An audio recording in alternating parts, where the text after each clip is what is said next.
આગળ વધીએ પ્રધાનમંત્રી નરેન્દ્ર મોદી વડોદરામાં શાળાઓમાં ઓનલાઈન લેક્ચર લેવા અંગે અપીલ કરી ચૂક્યા છે અને જે બાદ હવે શિક્ષણ જગતમાં મંથન પણ શરૂ થઈ ચૂક્યું છે। આ નિવેદનને લઈ અને ગુજરાત સ્વનિર્ભર શાળા મંડળના ઉપાધ્યક્ષે જણાવ્યું છે કે ટ્રસ્ટીઓ પાસે હજુ 1 મહિનાનો સમય છે। આગામી દિવસોમાં પ્રિન્સિપાલો અને ટ્રસ્ટીઓ સાથે બેઠક યોજી અને આ અંગે નિર્ણય લેવાશે।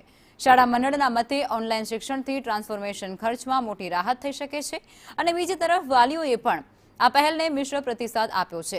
વાલીઓનું સૂચન છે કે ધોરણ 1 થી 5 ના નાના બાળકો માટે શિક્ષણ ઓફલાઈન જ રાખવું જોઈએ, જ્યારે ધોરણ 6 થી 12 માટે ઓનલાઈન વિકલ્પ આપવાની શક્યતા છે। જો કે વાલીઓએ એવી ચિંતા પણ વ્યક્ત કરી છે કે ઓનલાઈન શિક્ષણના નામે બાળકો મોબાઈલના આદિ ન થઈ જાય તેનું ખાસ ધ્યાન રાખવું પડશે। जो छोटे बच्चे हैं जो पहली दूसरी क्लास में है वो वीक में एक बार क्लास ले सकते हैं ऑनलाइन, लेकिन जैसे हमारे बड़े बच्चे हैं 6-7 वाले तो उनके लिए कोई दिक्कत नहीं, वो थोड़े समझदार है, समझते हैं, उनको इंडिपेंडेंटली भी छोड़ सकते हैं, तो वो 2 या 3 दिन वीक में करेंगे तो कोई प्रॉब्लम नहीं है। और जैसे बाकी की जनरेशन है जो आईटी वाले सेक्टर है उनका अगर घर से जितना चल पाए काम तो वो बेटरली अच्छा डिसीजन है वो कर पाते हैं।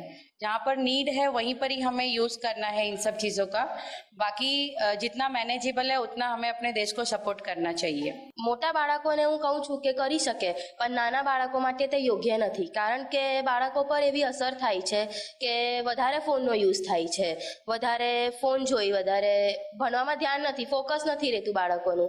तो हूँ एवी अपील करूँ छूं के नाना बाळको माटे जेम बने ने एम मोबाइलनो यूज ओछो राखवानो अने शिक्षण योग्य जरूरी है पण मोबाइलनो यूज ना होवो जोईए वधारे। खास करीने शाळा कॉलेजोमां जे ट्रांसपोर्टेशन थाय छे व्यक्तिगत के पछी पब्लिक ट्रांसपोर्ट, तो तेने जो ऑनलाइन शिक्षण द्वारा सप्ताहमां 1 के 2 दिवस ऑनलाइन चलाववामां आवे तो लाखों करोड़ों लीटर डीजल अने पेट्रोलनी बचत थई शके अने ते देशने आत्मनिर्भर बनवा माटेनुं एक सारुं पगलुं गणी शकाय। अमे आवकारीए छीए અને કદાચ જો શિક્ષણ આપવાનું થાય ઓનલાઈન પરિસ્થિતિ વણશે, હજી તો વેકેશનના દિવસો ચાલે છે, પરંતુ 25-30 દિવસ પછી જ્યારે શાળાઓ ખુલશે તે સમયે પ્રી પ્રાઇમરી એટલે કે પૂર્વ પ્રાથમિક, પ્રાથમિક અને 5મા ધોરણ સુધીની શાળાઓને કદાચ ઓફલાઈન ચલાવી શકાય પ્રત્યક્ષ રીતે, પરંતુ 6ઠા ધોરણથી ઉપરના વર્ગો અઠવાડિયામાં 1 કે 2 દિવસ ઓનલાઈન ચલાવવામાં આવે। શાળા કોલેજો યુનિવર્સિટીમાં પણ આ રીતનો જો દાખલો બેસાડવામાં આવે તો દેશમાં લાખો કરોડો લીટર ડીઝલ, પેટ્રોલ, ગેસ આપણે બચાવી શકીએ।